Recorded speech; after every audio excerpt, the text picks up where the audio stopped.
know what we doing.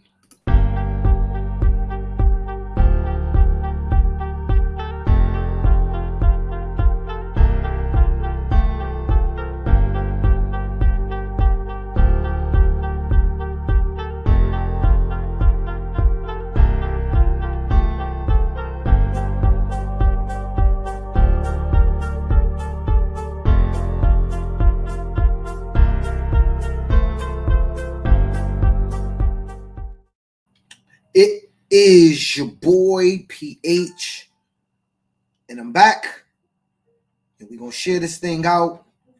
We're going to get it popping. Give your boy a second.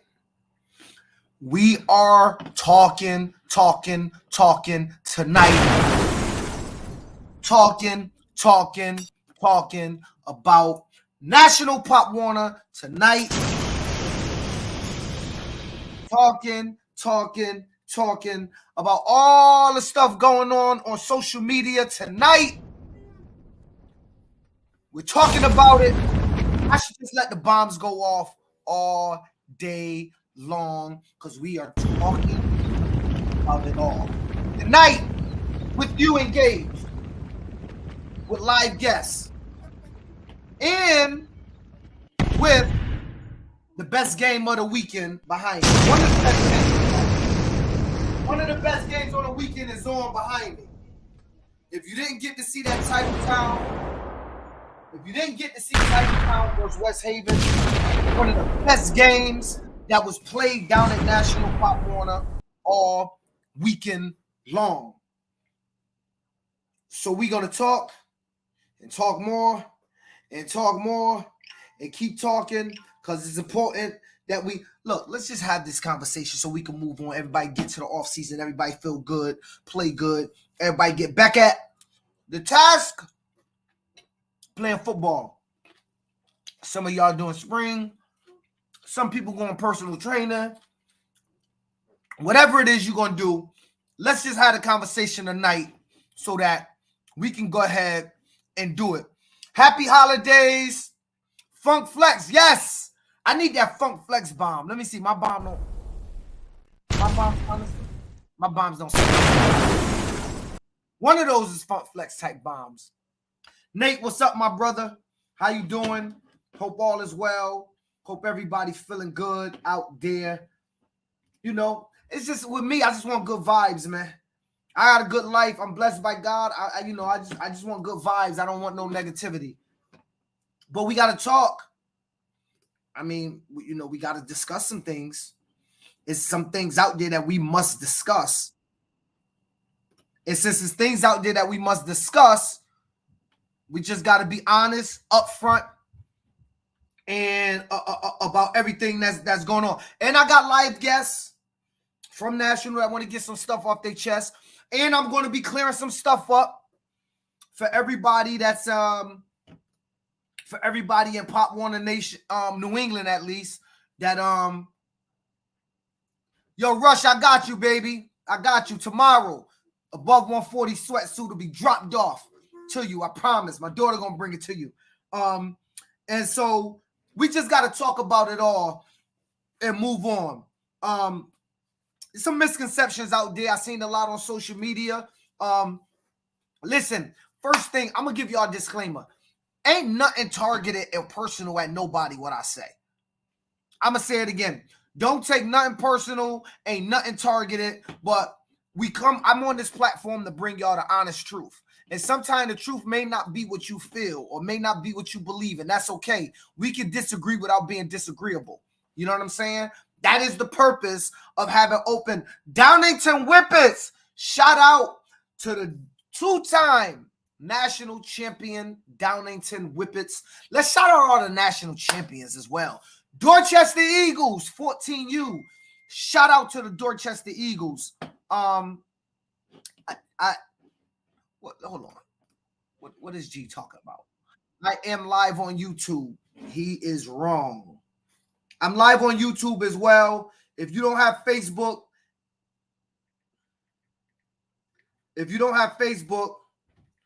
you can catch me out right now live on YouTube. We are streaming live on YouTube and live on Facebook on multiple platforms.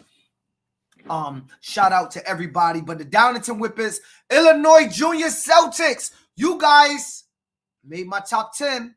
Not going to say which play, but you guys made my top 10. Shout out to the national champion Illinois Junior Celtics 13U team. They did their thing down there. They did their thing. I'm going to be honest, I don't think, I after seeing the team in the first round, I kind of knew it was going to be hard to beat you guys. I kind of knew from last year, but truth of the matter is, you guys were star-studded, and, you know, shout out to the Illinois Junior Celtics. That was a good football team. I knew when West Chase was shaking hands with y'all that it was going to be lopsided just for the size. They say size don't matter, but that was giving up too much size on a team that's too close to high school. I thought it was going to be tough for West Chase. But West Chase, nonetheless, was in the national championship game, number 2 in the nation. But shout out to the West Chase 9U team that won the national championship. Let's not forget, West Chase 9U, I believe. Am I wrong? Did West Chase lose? I need to call this up. I got to call it up. I got to call up the national champions, y'all. We got to go to the Pop Warner Championship website. We got to go to the website. I don't remember all the champions from this year. You know, I don't remember. But let's go through it. Let's go through it. Did West Chase win the national championship? No, they didn't. My bad. My girl Yelly. I think it was her nephew from Richmond Heights. Richmond Heights pulled it off 8-6 in the national championship game over West Chase. That had to be a dogfight. Palmetto Raiders, 10U, dogs. Listen, Palmetto Raiders, 10U, nothing but dogs. Palmetto won that thing 13-0. Coastal Cowboys, shout out to you. You was doing your thing. You know, y'all did your thing, and I want to shout you out. At 11U, let's not forget Avalon Wolves. At 12U, let's not forget Division I, Avalon Wolves. 13U, we already said the Illinois Junior Celtics did the damn thing. And at 14U, we had 2 national champions, the North Beach Panthers and the Dorchester Elite out of Mass. Shout out to all of the Division I national champions. I'm going to shout out the Division II national champions as well. Deserve respect. At 9U, we got Coconut Grove. I think they made the top 10 playlist. I'm just saying. I saw some plays from them. Shout out to Coconut Grove at 9U. And at 10U, we already know the Dunnerland Tigers been all over social media blowing it up. Shout out to Dunnerland. They were a good football team. Did their thing. I'm going to have their opponent on live tonight to talk. He want to discuss some. Addison Cowboys beat the E9 Eagles. Addison Cowboys beat the E9 Eagles. West Chase lost. 2 champs is crazy. I agree. I don't make the bracket. None of those teams make the bracket. 14U having 2 champs is a joke. A lot of people wasn't happy about that. But, again, I don't get to make the brackets. If one of you guys would have won, you would have jumped on a plane and flew home and called yourself the national champion as well. So, it is what it is. At 12U, Division II, shout out to the Maple Heights Saints out of Ohio. National champions. And also shout out to West Road coming in at number 2 in the nation. That's not a bad thing at 13U. Topping off the weekend, we already said it. Probably the most impressive looking team on the weekend, the Downington Whippets out of PA. I do believe that Downington, to me, looked the most impressive out of all the games I watched all weekend. That's my own personal opinion. There was a lot of controversy around Maple Heights not being a Pop Warner team. I'll discuss that. I spoke with Maple Heights president for an hour. I just discussed some of the things that I don't think that they wanted to come on because, but I'm gonna discuss that situation. I'm not gonna discuss anything that him and I personally discussed that didn't need to be private, but I am gonna discuss some of the things, and I think there's a little bit of confusion after discussing it on both sides. I also talked to the West Haven coach as well, and I want to clear some things up because there's some misconceptions about just the whole thing going back and forth between the 2 programs. And both programs are really good, and I don't think that the way it's being perceived is them going at each other, and that's not really the case. I'll discuss that. But with that being said, I think it's time that we get into what we came to get into, because y'all know how we do it when it's the New England podcast and it's your boy PH the Prez. I met a boy today. That's me. So fine. If you know, tap in, share the post. It's your boy PH, aka the Prez, aka Mr. Above 140. Come to my town and get with me. She love I'm around.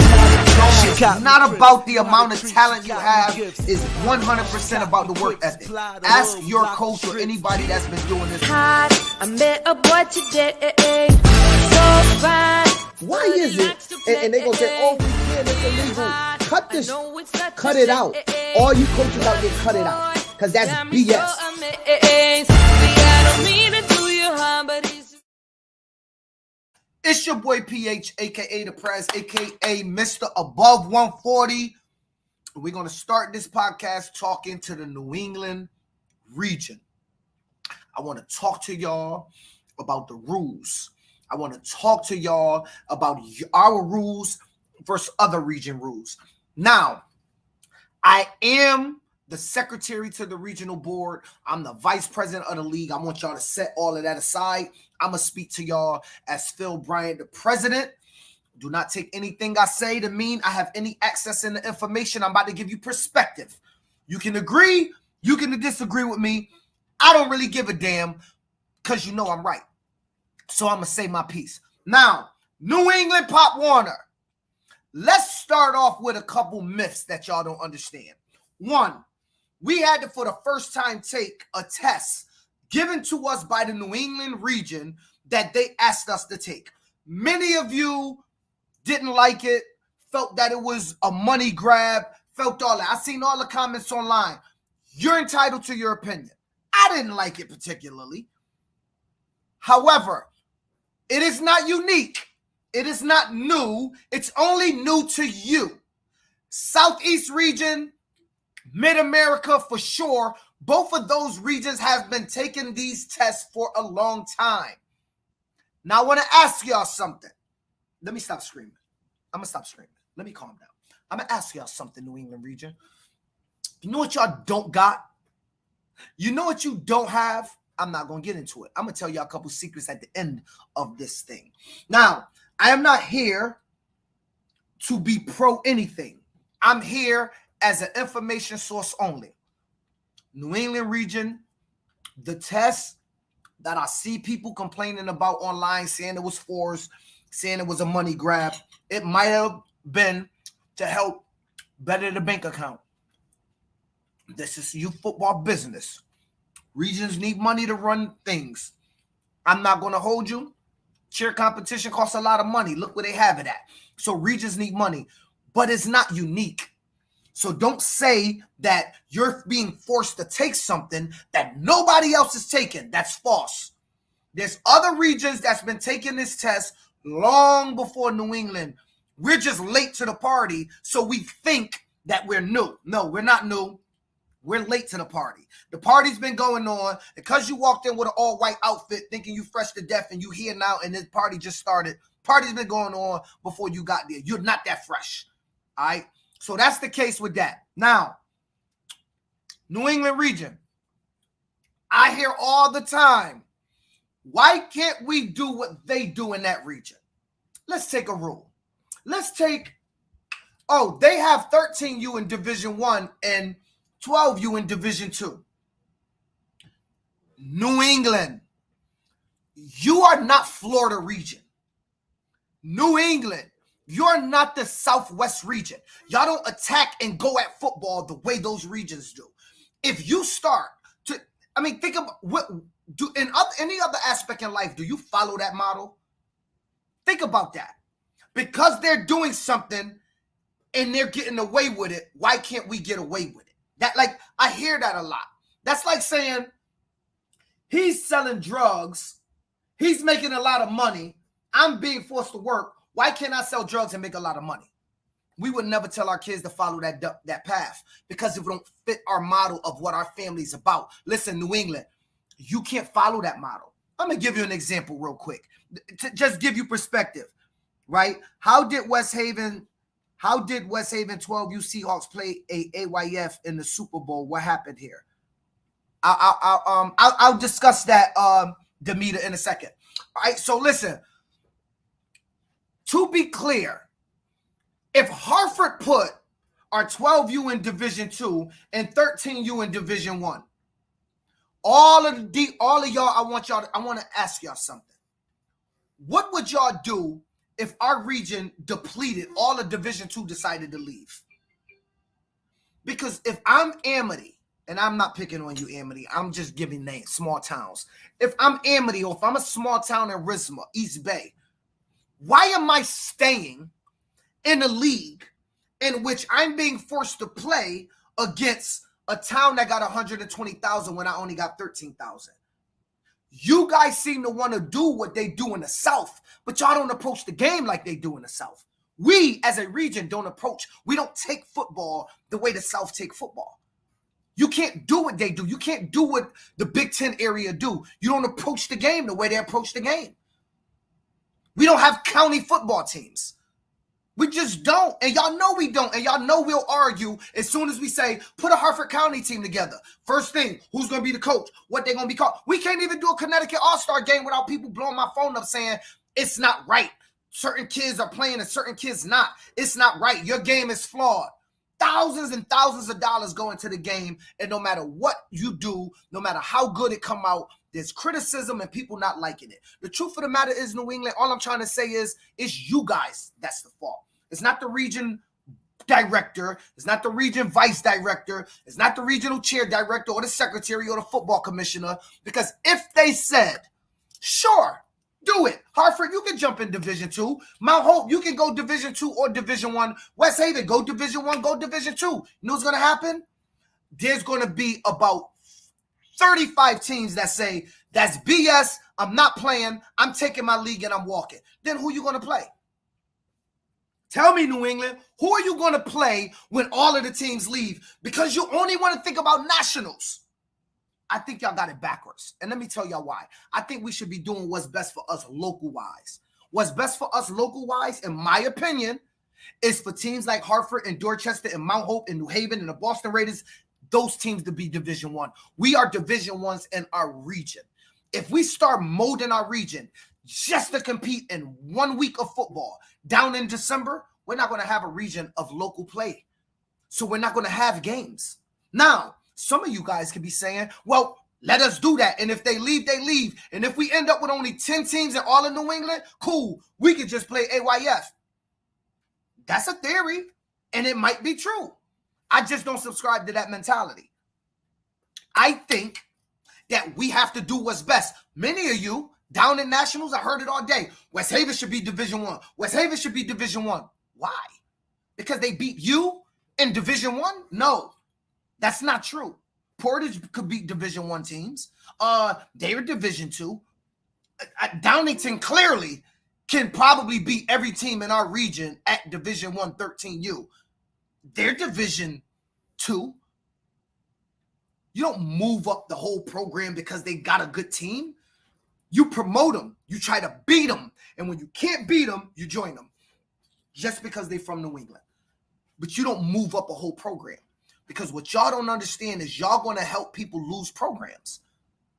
The idea is to have people to play. Division 1 is already lacking. So what would happen if Hartford moved half their program down to Division 2? We have 7 teams. If I took half my programs and moved them down to Division 2, how many games would Division 1 play? What would the playoff look like? We're already down to 4 leagues of Division 1. After your championship, it's simple. Regional semis, regional championship. You reduce that. That means after your league championship, some levels either going to go straight to Florida or they're going to play 1 game and go to Florida. Season's over. 9 games. Why? Because we need to be able to compete in Florida. I think West Haven taught us that you can compete in Florida with the structure we got. I think Dorchester taught us you can compete in Florida with the structure we got.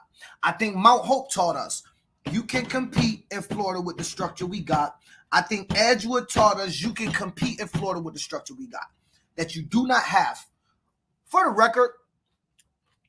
record, I don't know how much y'all know about these teams down in Nationals. I do. The Division II 13U teams was Oviedo and the Downingtown Whippets. If you think that was easier than the Illinois Junior Celtics and West Chase, I don't really know if you know football in Pop Warner. If you think that playing Oviedo or Downingtown is easier than playing the Illinois Junior Celtics or West Chase, you're not paying attention to what's happening in Pop Warner and around the nation, because that's not much easier. Now, I'm going to tell y'all what I don't care about. I don't care nothing about y'all sitting up here. Let me read some. Oviedo won 12U D2 National Championship last year. Downingtown won D1 Championship last year. That's true. You had the Division I versus Division II. Last year's champions. Division I won by 14 points. Don't tell me it's not a difference between D1 and D2. Down at Nationals, there is. Division I is much harder. But those two teams, particularly those two teams, those are national powerhouse teams. That's not a much easier bracket. Now, the South is a different breed. Tyrell said, I'm reading some comments.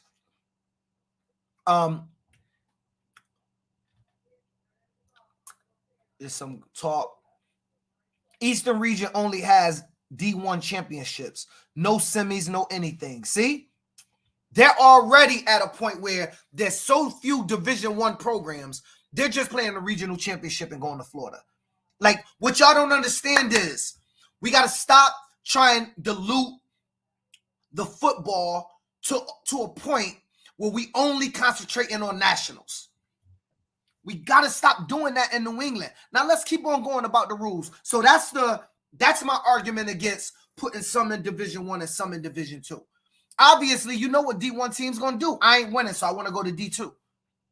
D2 going to be screaming. Because let's be real, ain't none of y'all D2 teams going to say, I want to be Division I. I want to go play harder competition and possibly not make it out. So you're only going to have one-way drops. You're not going to have people jumping up the Division I unless there's nobody at 11U, and I can go D1 11U and get a straight shot to Florida. That's the only time. Other than that, ain't nobody jumping into Division I. League presidents, y'all tell me how many people out there asked y'all to go to D1? Talk to me. League presidents, how many people asked y'all to go to D1? Look, it said it's the same at the Southwest region. It says same at the Southwest region. There's only a Division I regional championship, and you headed to Florida.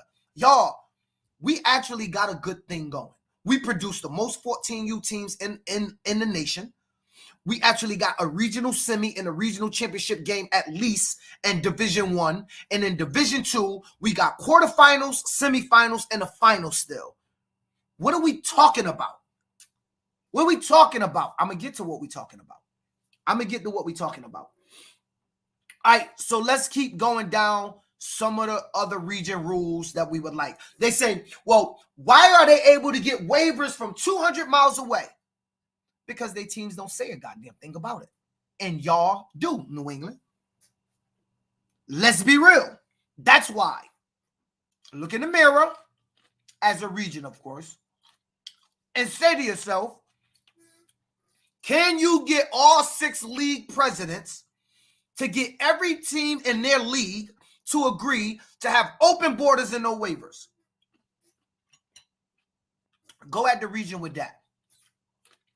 You, at the program, go to your league president, convince enough people in your league, and when voting time come up on rules and policies in New England, you convince them to open all the borders.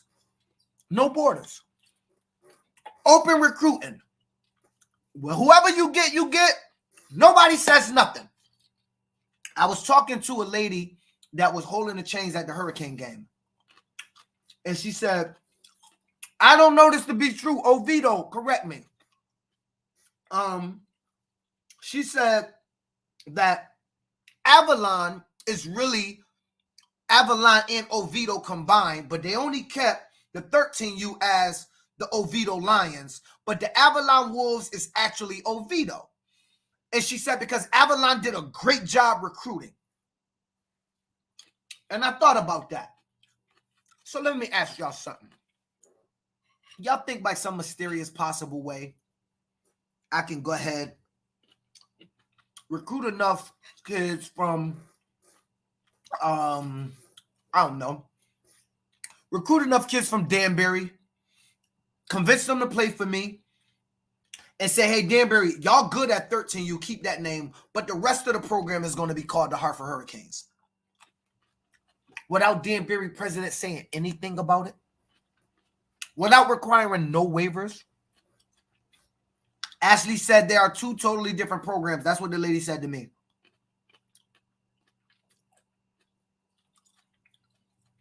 Think about it, though. Ashley, let me ask you this so you hear. Do you guys complain over waivers? If one of your players leave and go to Avalon, is he forced to come back to you? We got to take responsibility, New England. We got to take responsibility, New England. Bombs away. We got to take responsibility, New England. Why we can't? Because we don't want to play. And you know what? That's not our region. We're not set up to play that type of football. 1 or 2, maybe 3 or maybe 4 teams are. As a region, though, we got cities and towns. We don't have counties football teams. We barely got county basketball teams. We have town football. Our high schools are set up like that. Some of them towns, some of them got county high schools. We're just not set up the way the South is set up or the Midwest is set up. It don't mean that we can't compete. It don't mean that we can't compete. It may mean we don't win as much, and that sucks. Trust me, as a person that's been down there a bunch of times, it sucks. But I'm asking y'all a question. What would you be willing to give up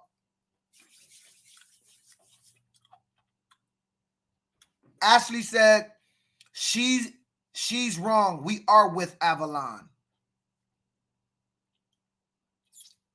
Okay. I don't know. Let me read some comments from y'all. Mid-America, Chicagoland, Pop Warner, Legend Bears 10U, Division 2 beat Dixmoor, Division 1 in the regular season. It ain't given any Sunday, and there is lots of talent around here. I believe that. Mid-America plays good football.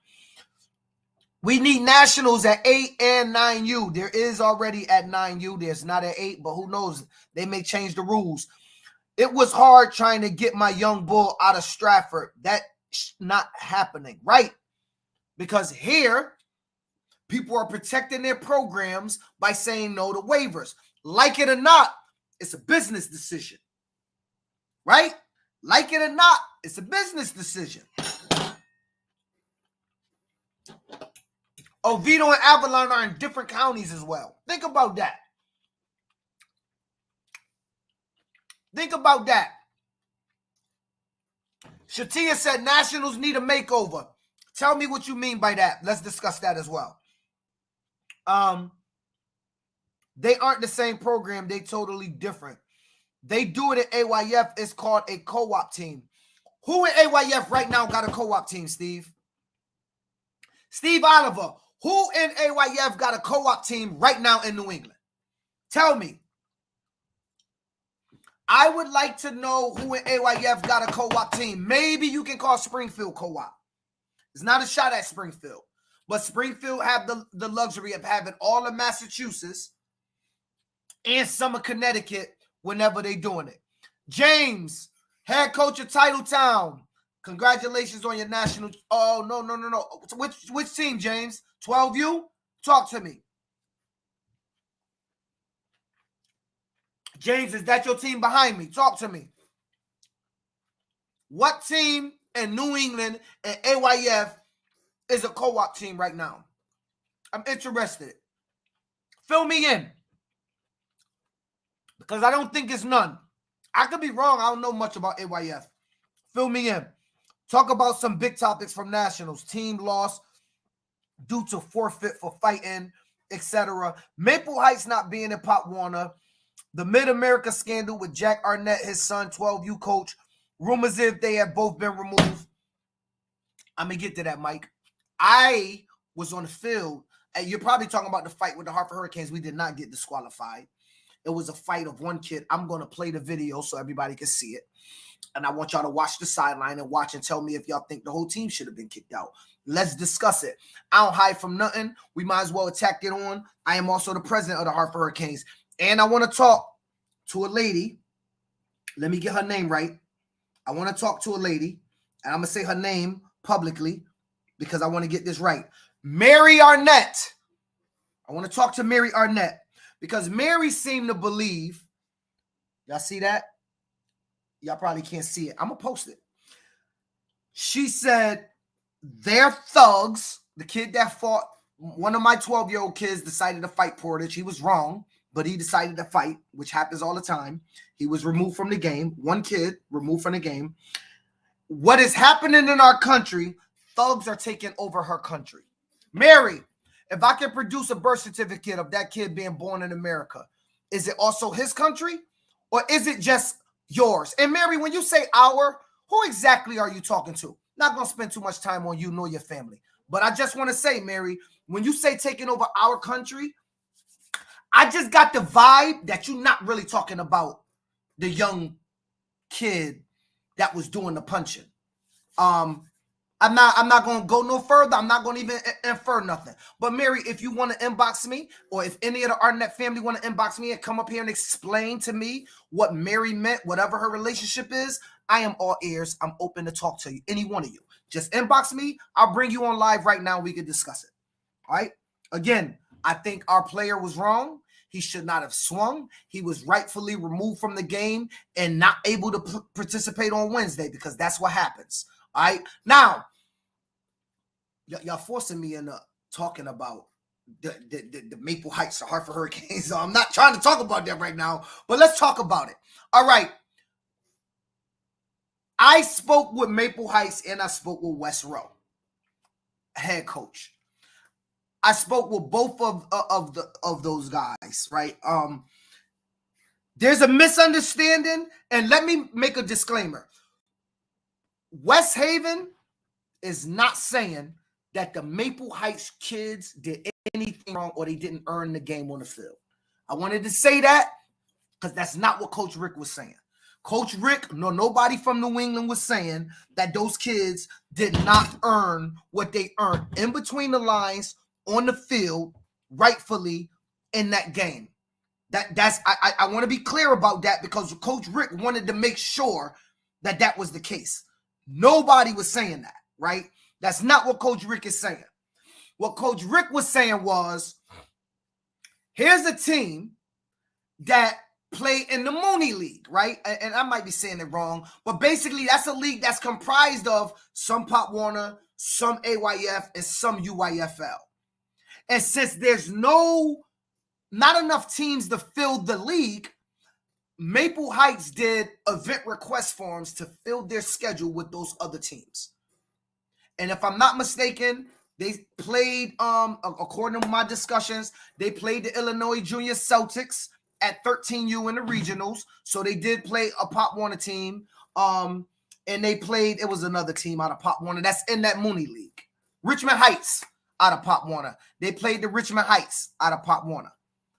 The OEC there, strict lines, unless the city does not have the team, you can join the team. All right. So I'm not saying what happened was right or wrong. I'm about to give you both perspectives. But I'm starting with Maple Heights to give you perspective so then I could talk about the whole thing, right? So and I spoke with Coach Rick about this as well. So basically what happened was they played their games with event request forms with crossover games from AYF or whatever. Then they went to the championship game of that league. Then they waited on the other two sides of the bracket in Pop Warner. Then they played their regional championship game. Then they came to Florida. Now, I also understand why West Haven is upset because the way that our region is structured, that process is not possible. We can't get to Florida doing that. So you have to understand that it's not a shot. If you out there from Maple Heights, nothing but love. I spoke to your president. He had been down to Florida when it was back in Disney World. So I know you guys played in Pop Warner. He gave me the rundown and all that. Nobody's taking nothing from none of your children. They deserved it. They earned it on the field. They played in that little rectangle and they played football. I believe West Haven still had an opportunity to win the game. I watched the game for the first time fully before this podcast, so I can have an idea of what transpired. It looked like West Haven came out clicking on all cylinders, right? You guys started off slow. Good football game. Is no knock to none of the kids. Like, let's be clear. This is not a knock to none of the kids. Demeter, so they did play Pop Warner games this year. They played some Pop Warner games this year. So anyway, so basically that's how they ended up at Nationals. Now, understand something. I even was under the impression that there was not a Pop Warner team. I'm going to be honest with you. Down at Nationals, I had got word that they were playing a team that had played 0 Pop Warner teams. The president corrected me on that and said, no, that's false. We did. And he even offered to provide me email evidence of things that went on of him, of why he played mostly AYF games from his region. Right? Now, he also discussed the different helmet thing. So here's what happened. They were upset because supposedly their helmets had got approved all year. If you watch the game, you see the Cowboys helmet. Well, that came from, and I guess they can tell us if it's a lie. In their region, the Addison Cowboys was down there. They lent them helmets because they had helmets that got rejected and they couldn't play in. They also said they flew in some of their 13U helmets. So that's why you see the Cowboys helmet. That's why you see the other ones. I'm not here to say it's right or wrong. I'm telling you what the president said to me personally because he wanted me to make sure to put the information out. So being the man that I am, I told him I'd say it. But I do want to say I understand or understood the sentiment that West Haven had. Again, in our region, we don't see or have the ability to do things like that. We're all in Pop Warner leagues. Now, that's the discrepancy. But I do want to say again, Eddie said he shipped the helmets. Eddie said he shipped the helmets. I don't know. Anyway, Ed said he was the one that shipped the helmets to the team down at Nationals. I didn't speak to Ed. I spoke to Timothy Webb. Said he was at the Maple Heights Regional Championship game when they played Oswego Pop Warner program. All right. So, why did anybody get fired? Demeter's trying to. She's trying to. You trying to put some information. I can't. I don't know why nobody got fired. I can't go into that. I can't. I will say this. The Sun posted on his Facebook page, and I'll read it to y'all. Since he made it public, I'll read to y'all what he said that National said to him. But I don't, I'll read to you what he said National said to him. Well, let me say this. He seemed to suggest it was multiple reasons and they not happy. I'm gonna leave it at that. I'll leave it at that. He got fired and of stuff that was related to Portage and his son's team, Demeter, as well as some stuff that could be possibly related to y'all. I don't know. His son seemed to have insinuated it was multiple things. So,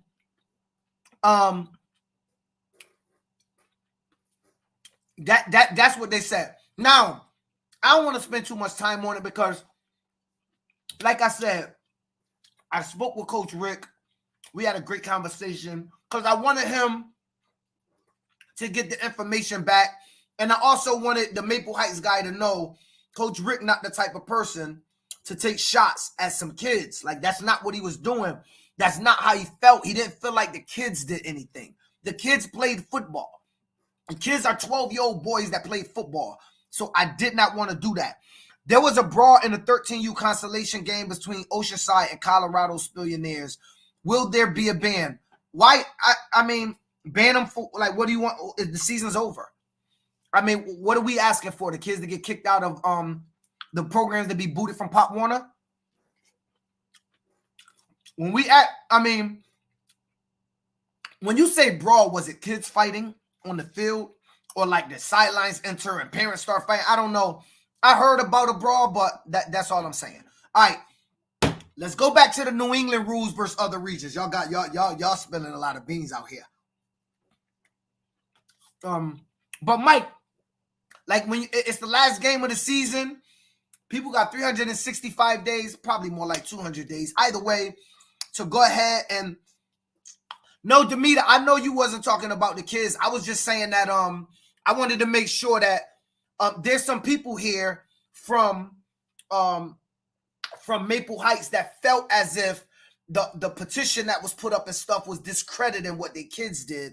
And all I was saying was that they didn't, that there was no malice on y'all part intended at the children. It was the process that y'all rightfully so had a problem with. So that's all I was saying. I wasn't diminishing what you were saying. I was saying that I just want them to know nobody's taking a shot at kids. I know the program. I know West Haven, Mike Lass. I know those guys. They wouldn't do that, take shots at kids.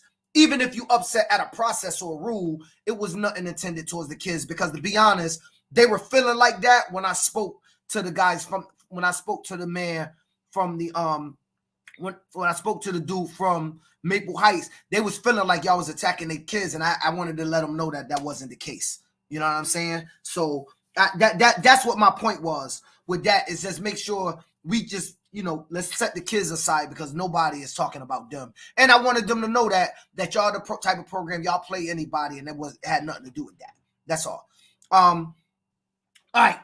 With that being said, let's go back to the rules, y'all. So we've established, at least in my perspective, why I think we shouldn't split up programs and go D1, D2, right? Everyone works hard from the off season to end season. Rules need to be followed for all teams. True. However, Brian, you're talking about the West Haven thing. I'm talking about something else. Understand that the rules we follow in New England will not apply in the Southeast, will not apply in the Southwest, that will not apply in the Midwest. There will not be a rule that applies to all. We not all the same. West Haven alone signs waivers and asks for waivers. They don't do that. So even your program and my program don't follow the same process as Avalon, Oviedo, or the Illinois Junior Celtics in the Midwest, dog. And so what I'm telling y'all is, we got to stop acting like we want everybody to do what we do. That's not going to be the case. I'm just telling y'all. I ain't saying you got to like it. I'm just telling you it's not going to be the case that everybody's going to do what you do, because that's not how no national tournament can be ran. Because in different pockets of the nation, we are built different. We're comprised different. Our communities come up different. You know what I'm saying? Like that's why I want, but they can't be the same though, B. How could they be the same? How could you force Oviedo to have to ask for waivers from Avalon? That's none of your business. It's none of my business. It's none of our program's business. Instead of asking them to be like us, won't you ask the people around us to be like them? I don't want to be like them, but let's say you want to do that. Then it seemed like they got it right because they're winning more championships. So then we got it wrong. We need to change what we're doing then. If we want to change rules, we need to change our rules to be more like them. I'm advocating and telling y'all, if you do that, it's cool just to win at nationals, but you won't find many local games once that happens. So we are in the catch-22 in New England because we shoot ourselves in the foot. We're blaming people, but it's on us. Even Coach Rick asked me, and I think I could say this because me and Coach Rick, why can't we do what they do when they get kids from all over the county? Because the next town over going to say no. That's the answer. It's not right. It's not good. Because the next town over is going to say no. That's the answer. It's a simple answer, and it's not right or not wrong, but that's the answer. The next town over is going to say, no, I'm not signing that waiver. And They have a right to. We don't like it. Now, in the Southeast, they like, man, let's get it in. You want to go play for them? Have at it. We're going to beat you. Different mentality. Different football culture. We have to understand in New England, we have a different culture. Gene said it makes us soft. I'm not sure if that's called being soft as much as it's called protecting your investment. Think about it. Gene, let me ask you. If all the kids in Springfield wanted to go to the Hartford Wildcats, would you be willing to shut down your program, have no program for the few kids in your community to do it, and say, well, that's what they chose, let them go? Just, maybe you are. I'm just asking a question. Because if it's business, at some point, businesses are going to protect their interests. I ain't here passing right or wrong judgment. That's not what I'm doing. Connecticut should handpick their kids to send teams to Florida just like they do. Okay, Carrie. If I play with kids in the Hartford community, and then when it's time to go to Florida, I kick some kids out and I pick the good kids and I just take them to Florida. And your son is one of those kids I kicked off, how would you feel?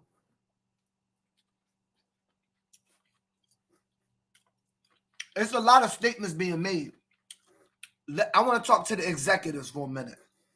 Could y'all imagine doing that in the conversations we got to have with parents when we remove them after they know they just qualified for Florida, but we don't want to take them because their kid not good. We're not even thinking rational. We're throwing stuff out there just because we want to compete. It's not rational thinking, y'all. As a person that run a program, it's not rational. I think she meant an all-star team. Okay. I agree. Like, for instance, Connecticut had 114U team. It was us. Everybody didn't come play for us. Nobody sent no players to us. Again, it's our own doing. Ain't got nothing to do with Florida. Got nothing to do with Southwest. Got nothing to do with WestCon. Don't stop acting like New England support each other. Because y'all don't mess with each other. Let's just keep it real. Why are we out there capping like, oh, well, why can't we all just get along? No. We cannot all just get along because we don't get along. Because everybody wants to be the program that houses that all-star team. Nobody's going to come up off of that. Hurricanes don't want to send their kids to West Haven. West Haven don't want to send their kids to New Haven. New Haven don't want to send their kids to West Haven. Bridgeport don't want to send their kids to Danbury. Danbury don't want to send their kids to wherever, Manchester. Nobody wants to come up off of it. And so let's be honest with ourselves. It's us. That's what I was getting to at the beginning. It's us. It's the New England programs, teams, presidents, leagues that's voting on these rules. And if we want them changed, I employ everybody. Start advocating, if you think you can, to convince every team in your league to just have open borders and let the kids go play where they want. See how far you get. See if you can get it passed in your own league. Forget about the region. I want to see anybody in New England that think they can get that passed in their own league, because I don't think nobody in New England can. Call it soft. Nobody in New England is going to get their league to approve open borders, everybody. Now, Keith Bryant said the biggest problem with a lot of these comments is too many people are concerned about nationals. It's not about going to nationals. It's about the game to teach the kids life lessons, not just to go to nationals. I agree. That's why I'm saying, please think local first and national second. I'm telling you, if you don't, you're going to end up in a situation where there's not going to be much local football being played for you. Now, look, the teams that decide to leave and go elsewhere into the small towns and the small leagues, they're going to be fine. They're not going to have no nationals. But you know what? Look at Fairfield County. I think somebody told me they had like 17 or 18 or 19 7th grade teams. So I ask y'all, at 13U, Nadim had only played, I think you had told me you had at one point you only played like 4 or 5 games in the league. And then you was your regional play and then nationals and only 2 regional games. And so I say to myself, would Nadim have preferred to be in a Fairfield County League where he played a different game every year? Every game was on huddle. It was local football. He had bang-outs every week for 9 weeks and then played to a championship and called it quits after 12 weeks and just stayed home? Or would he redo the season, playing his 4 or 5 games, and then jumping in the national play? It's a different thought process that we gotta that certain people on each side. Now, I'll tell you about me. I do want national play, but I also understand not at the peril of having local football change to the point where Hartford don't have no games. Coach, I told y'all Dunnerlin 10, you're going to take the ship. You did, CJ. You said it before the week started. Kudos to you. I'm going to be honest. I thought you was off your rockers when you said it. I just didn't post it. But y'all won. So shout out to you, Coach. Y'all won. They played New Britain week 5 and was 2-0. They was 5-0. Think about that. Nadim played New Britain week 5 and he was 2-0. New Britain was 5-0. He played 2 games in 5 weeks. And if you guys continue, and when I say you guys, I mean us. I ain't just throwing shots like this. I'm included in this crap, right?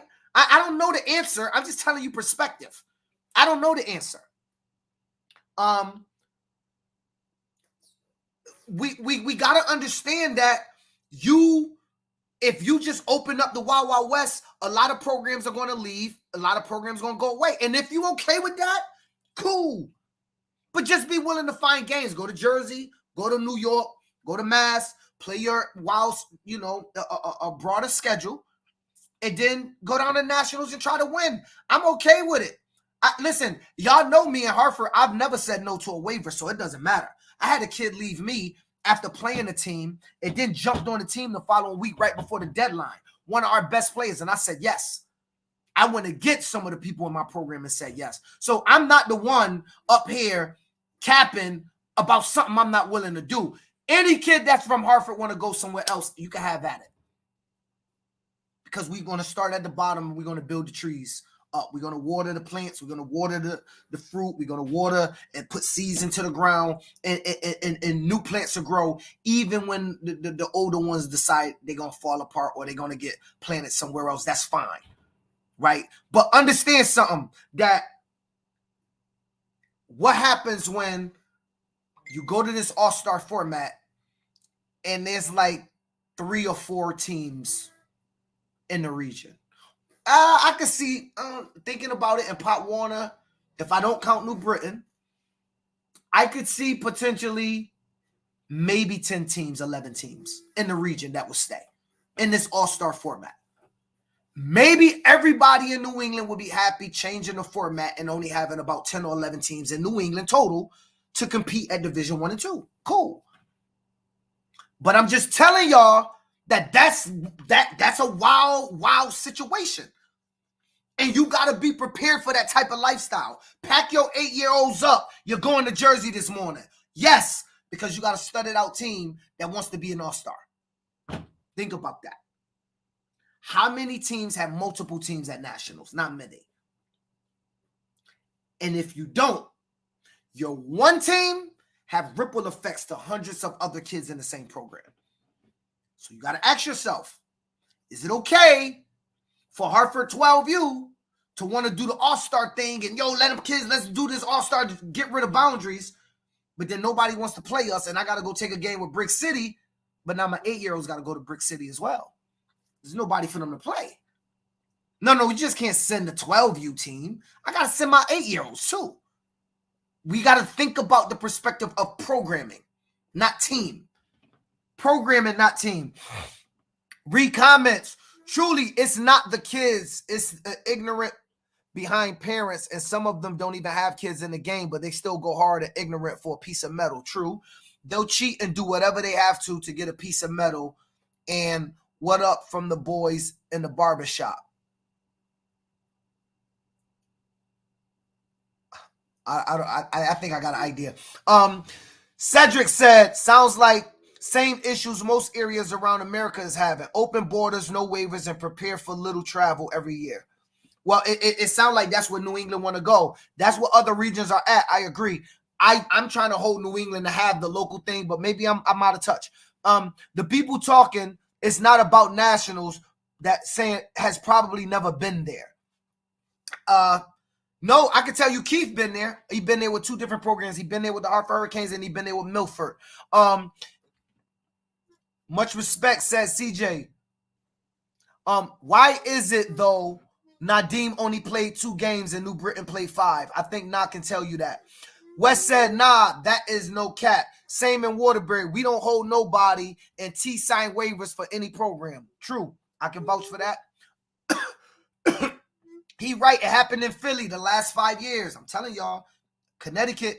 I was against the odds. Now, look, because I knew in Connecticut, I knew that was going to happen. That schedule's going to go crazy, right? I was saying, don't do it. It's going to go crazy. They did it. Boom. Scheduling issues. I'm forecasting. Keep going down this road. It's going to be some tough times for you football in New England, which is fine. We'll all have to adapt. Nadine just told you what was going on. All right, so let's do something, y'all. I don't want to, on the positive side, listen, I have put up, let's stop bashing Pop Warner. Let me explain what I meant by that. Y'all, listen, like it or not, there's programs like mine and many of y'all out there that's still going to be in Pop Warner. I know there was a field 4. It was terrible. I played on field 5, not the best field. I think we still have to advocate and push national to do better by us, our families, our youth, our money, the funds we're coming up with, the fundraising we're doing, all that. I get it. But bashing them and then taking the offseason to try to recruit teams to play don't make sense to me. Right? I'm not saying you shouldn't speak your mind or speak your piece or all that, but there's a thin line between constructive criticism and tearing somebody down. Right? Like, and so all I'm saying is people could do what they want. I'm just saying that most of y'all ain't going nowhere. So you say the field's bad and it's terrible and they suck and all this. Let's make some recommendations. Give me some recommendations down there. We all know we want to go back to Disney World. We do. I had a conversation. I won't say with who, just out of protection of privacy, right? This is media. I was told Disney World is not interested in negotiating right now. Whether you believe it, whether you don't, I don't know. I'm just telling you, they said Disney World's not interested in negotiating right now. So, going back to the ESPN Wide World of Sports, does not look like an option.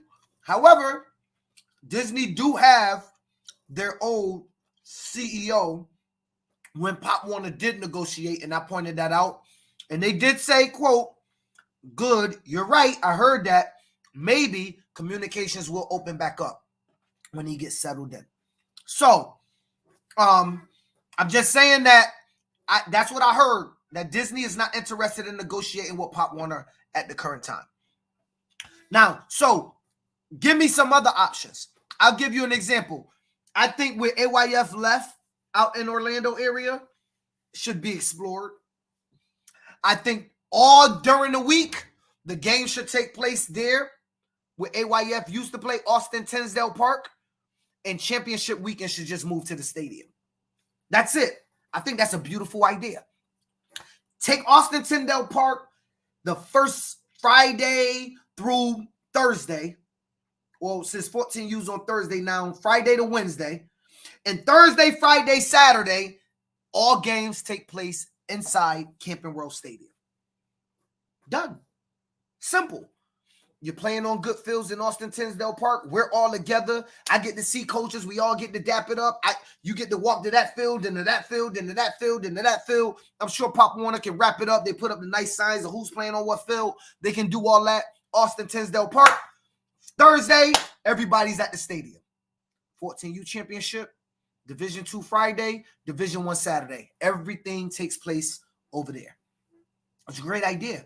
I think they'll sell more product. Everybody will be at the table. Look, they sold out of hoodies anyway. I tried to buy one, so they might be doing well on product. But everybody sells out. They would sell everything out. Everything would be condensed. And the more you keep people in one spot, people get hungry, they eat there. People do that. There's some people that go down there, they jump in the car, they leave. They're going to eat at McDonald's. It's just too much to walk back down and eat somewhere. I'm telling you, I heard it. And so just an idea. I'm not saying I'm right, but I'm just trying to come up with a solution. I think that if you go to Austin Tinsdale, it may give you an option to, possibly play, all your games there and then go over there. I'm just giving options out. But New England, I'm going to just be honest. We're not these other regions. We're not the other regions. We are not the other regions. And we have to understand that trying to act or trying to maneuver our football just for nationals is going to affect local football very greatly. Now, the team behind me, this team right here, they're probably the most complete team I've seen in a while in our region. Is no doubt in my mind that potentially they could be right back in this game. So is it possible the way we're currently structured? There's living proof right here. I don't care the fact they didn't win. They had opportunity to win. Football guys ain't always going to choose us. They had an opportunity to win, right? They have the talent to win. If they played that game again, looking at it, I don't think it would have. I don't think it would play out the same way it played out the first time. I ain't saying Maple Heights would lose or vice versa. I'm just saying, looking at it, I don't think it will play out the same way. So, you know what I'm saying? Hey, listen to me. There's always much respect to the Crawford family. You know that. I got much respect. But stay tuned to me. Don't leave. You might see family. That's all I'm gonna say. Right? All right. Listen, before we keep going, can we please let's do some top 10. Let's do the top 10 plays on the let's do the top 10 plays, okay? Let's do that. At number 10. Let me share my screen, y'all. Hold on, let me get prepared. Let me minimize this so y'all not looking at my data. Like at number 10. See, y'all gonna know it ain't no hate on my part because I ain't hating. This is about kids. I'm not gonna knock no kid. At number 10, you have the Portage Indians. You have Arnett. He was a dog with the pitch. He breaks it, goes up, breaks the tackle, cuts in, looking to move, outruns everybody. Watch the stiff arm at the end. Booyaka! Touchdown. Portage Indians at number 10 for. Let's go to number 9.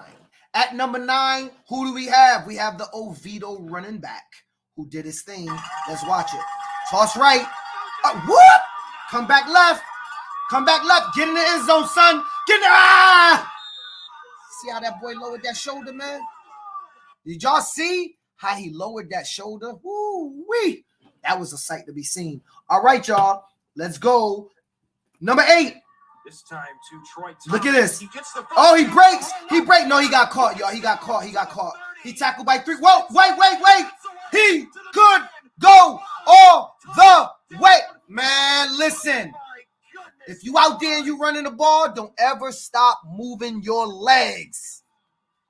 If you out there and you running the ball, don't ever stop moving your legs. Did y'all see that? Let's see it again. Kid gets the toss. Cuts it. Oh, he made him fall. Cuts it inside. Breaks 2 tackles. That's 2. This kid has speed. Boom. He went after the ball. He didn't make the tackle. That's 3. That's 4. That's 5 tackles broke. Then he outruns everybody to the end zone. Listen. Give the young man props for keeping his legs moving, because we know what would have happened. Let's go to number 7. And we know the number 7, you always got to give props to the youngins whenever they making plays. Hometown Edgewood Eagles. Let's see it again. Edgewood, let's show it again, baby. You hear Edgewood. Let's watch it. Drop back. Look, all hands, y'all. Look. Woo! 10 years old. 10 years old. Number 6. In my opinion, don't get emotional out there. In my opinion, probably the best wide receiver that was down at Nationals. Y'all know who it is. Connecticut's own King. He did this like 5 different times. I could have chosen it. Look at that. That was the defending national champions. That was like an 80-yard touchdown run. 80-yard. Let's see it again. Where you guys at? Oh, that might be 90. That might be 90. We're not going to talk about, look at the pass was on point too.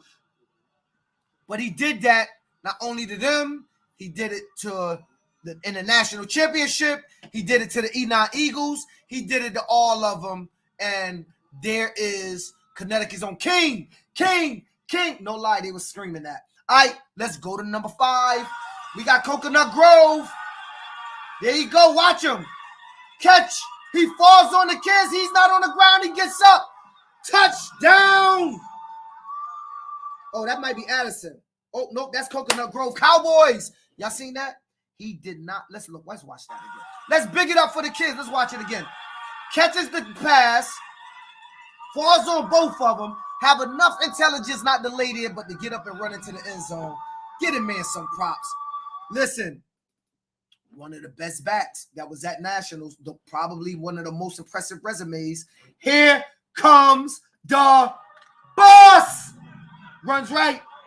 Gets E9. Cuts it in. Look at this. Dipping. Boom. Get off me, man. Oh, get off me. And, oh, get off me again. And I'm going to outrun y'all. Do your thing, boss. Do your thing. Clean them off. Looking at himself on the big screen. Let's watch that again. That's some impressive run right there, man. Look at it. Looking at himself on the big screen. Boy, I wish I had them opportunities when I was a kid to see myself in a stadium like this. Look at the big screen, bus. Look at the big screen, bus. Number 3, we going to Colorado, Spillionaires. This was an amazing interception catch. Look at it. One hand, y'all. Watch it slow motion. One hand. Oh, with the left. Now, he might be left-handed, but that's still impressive. The number 2 play that I saw, of course, this is only what I saw, the number 2 play on the weekend. Here go your Avalon Wolves. Watch this catch, y'all. Watch it. Bobbles.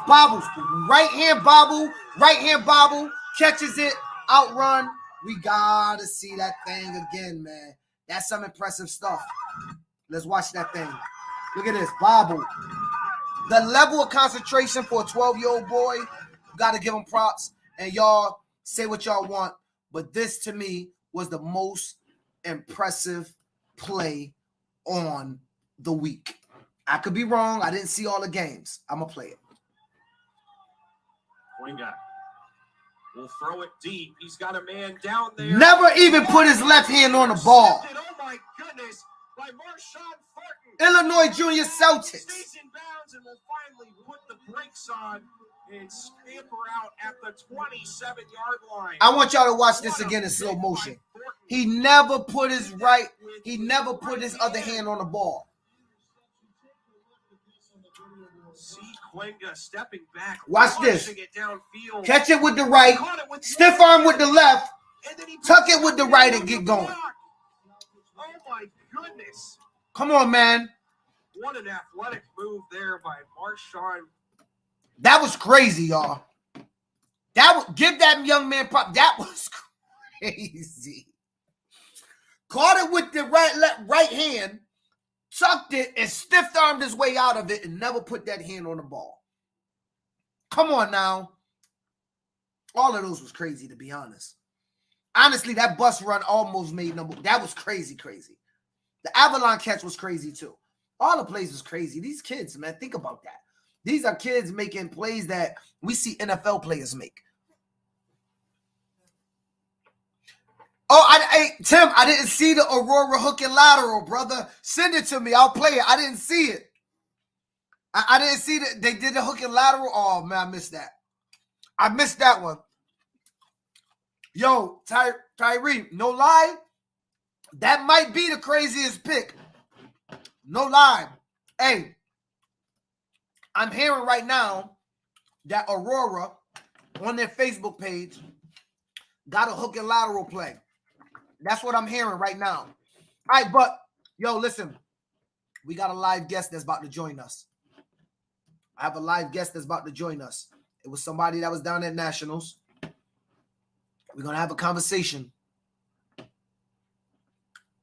was somebody that was down at Nationals. We're going to have a conversation. So, Sean, jump in, Sean. If you hear Sean, jump in. Aurora Gators. Let's go to your Facebook. I want to see the play.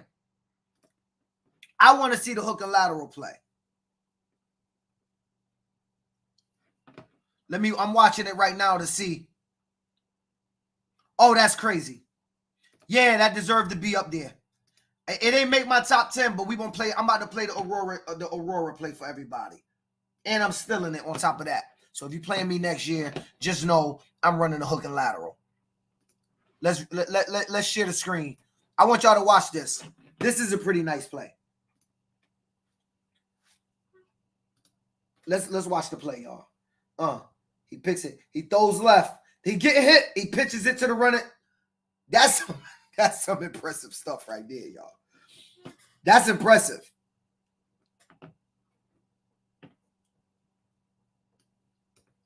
I mean, that you got to admit that that's an impressive play. Let me watch that again. He throws left, who pitches it back to that running back that was sitting beside him, and he runs for the touchdown. That's impressive. But Tim, that interception was pretty impressive. I don't. This play is impressive though. It could have cracked the top 10. I didn't see it. Now, let me say something about some of the other tournaments while Sean jumps on. So I spoke to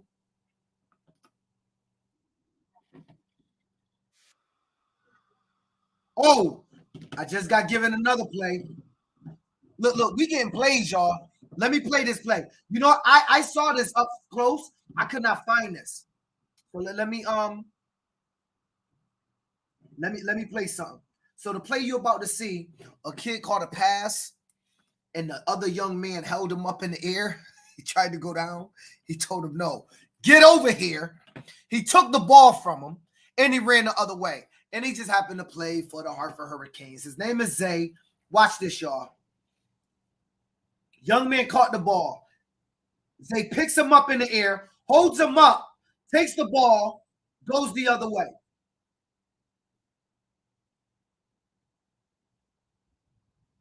For the touchdown. That is some impressive stuff. Now, you know, listen, there was some nice plays on the week. I had an opportunity to talk to some of the New Britain people about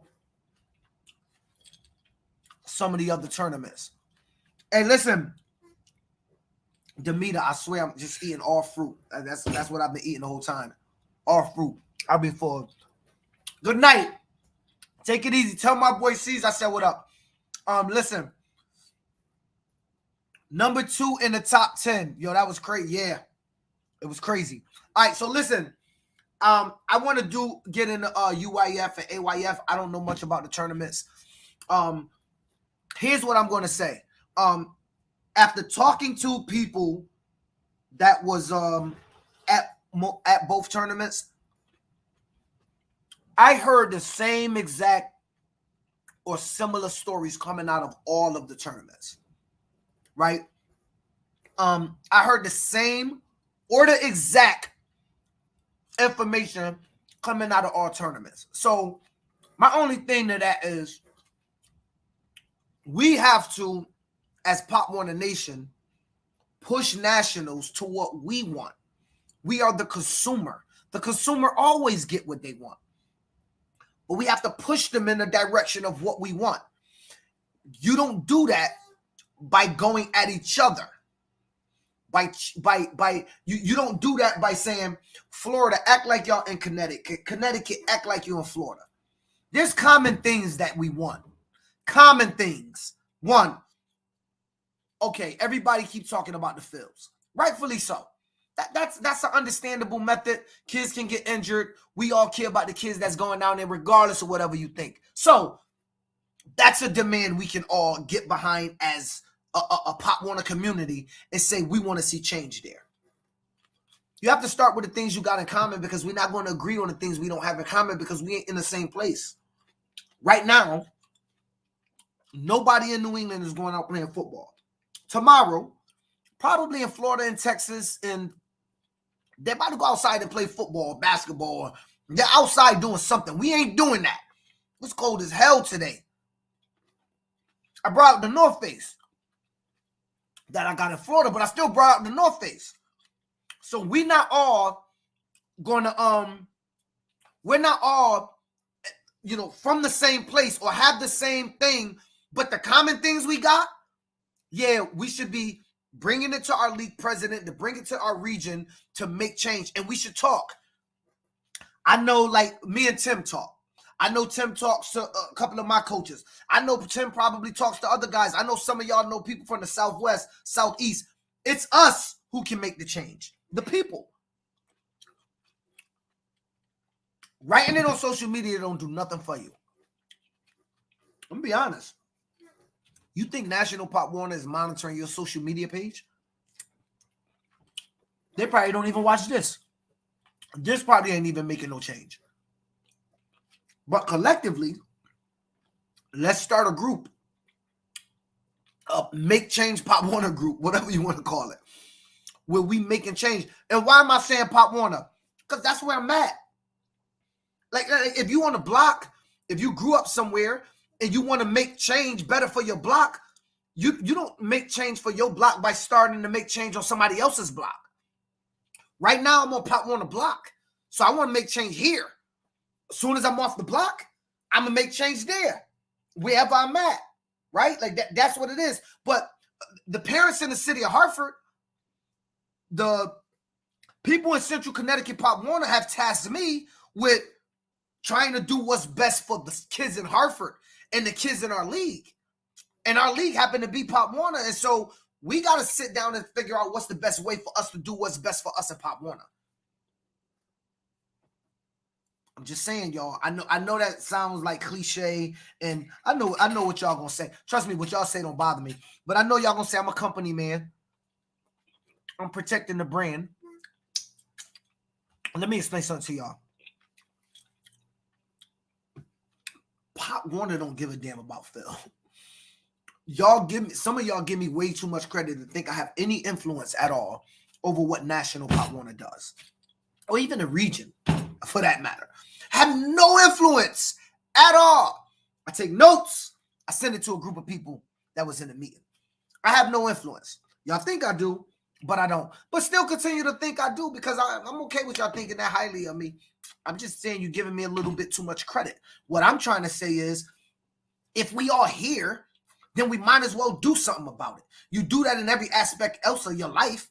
Why wouldn't it be any different? We have a whole off season and next December to show up and see change at National. So demand it. Don't accept, well, there's nothing we can do. That cannot be an answer when you're paying $30,000, $40,000. It just can't. I know how much it costs.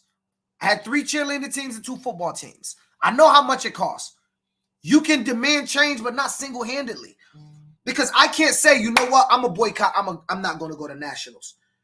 And then one of y'all step in and go to Nationals. They didn't see no pain from that. because you stepped in and paid them. Make no mistake about it. AYF and the Galat family is about money. It's a business, and it's okay. I'm not knocking them. I don't know the family. I have no ill will towards them. I know nothing about them except that they run AYF. And John Butler and Pop Warner is about money. It's a business. And UYFL is ran, I heard by the producers, but I ain't going to throw that out there because I don't know. And they're about money. And YNC, who looks online to be a very impressive national tournament, but they're about money. They're all about money. It's okay. You collect registration fees, so you're about money. Oh, I have to do that because I got to refurbish helmets. Whatever your excuse is, you're collecting money because it's a business. That's a transaction. Transactions are taking place in your youth football program. Makes you a business. Everybody file taxes. Matter of fact, we got to do it in like 2 months. That's a business. And it's okay to be a business. But we got to make change, man. We got to make change. Sean didn't jump on, y'all. Nah, you eating the grapes like Rico from Painful. Yo, this is nah, man. Cut it out. Cut it out. No, that's not true. That's not true. Anyway, I'm out of here, yo. It's your boy PH, the Prez, Mr. Above 140 himself. I want to thank everybody for tuning in. We back every week. Hey, listen up. We about to start our Chalk Talks all around the nation. If any coach out there would like to teach me something or want something to be discussed football-wise, let's talk about it. Let's talk about offenses. Hey, Illinois Junior South, all of y'all who won the national championship, Dorchester, all y'all, if y'all all want to share knowledge, I'm all ears, brother. I want to learn from people that's winning. I will steal your stuff, and I won't feel bad about it. And you can stand on the sideline going, he got that from me. I'm going to go, thank you. I mean, if I steal from Nick Saban and I steal from you, I don't really give a damn. I know some of y'all out there, y'all too big-headed, y'all too smart, and you know everything about football, so you don't steal. I do. So I want to bring back the Chalk Talks. Anybody out there that's willing to teach everybody something, I'd like to have you on next Wednesday night for about 20 minutes, 30 minutes. Let's talk football. Let's do everything we need to do to make sure it works. That would be the best thing for all of us. Let's start let's utilize each other. We pay hundreds of dollars to go to all these football clinics. And we had about 140 people, 50 people on sometimes live at the same time. You telling me out of 150 people that I was watching live, there's not 8 people that know football that can teach us for free on live? But we're paying the Nike clinic and all that. None of us is running Michigan's offense. Y'all know that.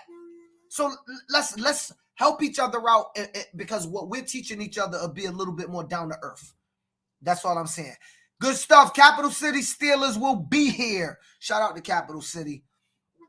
I spoke with a coach from Capital City. I want to pull up. You know what I'm saying? I want to pull up.